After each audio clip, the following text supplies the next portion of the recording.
Buonasera fan, appena finito di scrivere quest'altra canzone intitolata L'amante.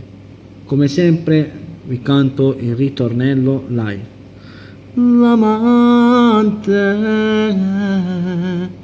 certe volte è importante, ti fa bene quando stai solo, quando troppo ci fai amore.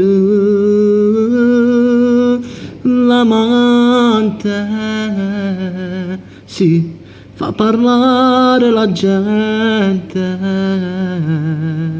ti fa sempre appiccicare a casa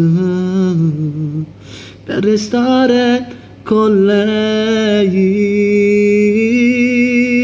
L'amante soffre sempre quando non stai con lei e tu cominci a chiamare a casa e là incominciano le paure. Fine del ritornello, un'altra bellissima canzone dedicata a tutti voi, miei fans. Ciao dal vostro amico Pino Sgaramella.